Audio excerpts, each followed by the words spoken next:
அப்போ சும்மா இருக்கிறது ஏன் இப்படி ஒரு குற்றமா அப்படிங்கும்போது, சின்ன வயசுல ஏன் நமக்கு அந்த குற்ற உணர்ச்சியே இல்ல. அப்பயும் ஸ்கூல் போறோம், படிக்கிறோம், காலேஜ் போறோம். இது ஸ்கூல் போறோம், படிக்கிறோம், டியூஷன் போறோம், படிக்கிறோம். விளையாட போறோம்.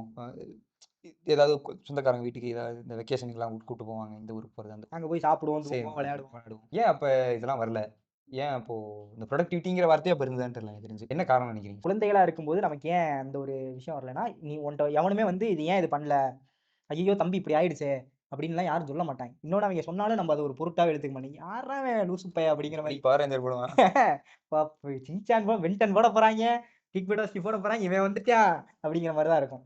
ஸோ நமக்கு அந்த ரெஸ்பான்சிபிலிட்டி அப்படிங்கிற ஒரு விஷயம் வந்து நம்ம தலைமையில வந்து ஏறல அப்படிங்கிற பொறுப்புணர்ச்சியோட சேர்ந்து குற்ற உணர்ச்சியும் வருது ஆமா. அப்படிங்கிறத கிருஷ்ணா இங்க பதிவு பொறுப்பு பண்றாப்டி. வந்தா தான் குற்ற உணர்ச்சி வரும் அப்படிங்கிற மாரி நெனைக்கிறேன். ஏன்னா, இப்போ நெறைய பேர் வந்து இந்த குற்ற உணர்ச்சி இல்லாம இருக்க ஆட்கள்லாம் பார்த்தா அப்படின்னா, அவங்கள அந்த மாரி தான் வாழ்ந்துகிட்டு இருக்காங்க. அவங்கள யாரையுமே எதுக்காகவுமே கேள்வி கேட்க போறதில்ல. "நீ இத பண்ணணுமேப்பா பண்ணலையே" அப்படிங்கிற எந்த ஒரு ரெஸ்பான்சிபிலிட்டியுமே எடுத்துக்காத நபர்கள் கிட்ட இந்த ஒரு கில்ட் இருக்காது. ஒண்ணு அவங்க உருப்படியா ஏதாவது ரெஸ்பான்சிபிலிட்டி இருக்குன்னா, அதுக்கு உருப்படியா ஏதாவது பண்ணிக்கிட்டு இருக்கவங்க கிட்ட இந்த கில்ட் இருக்காது.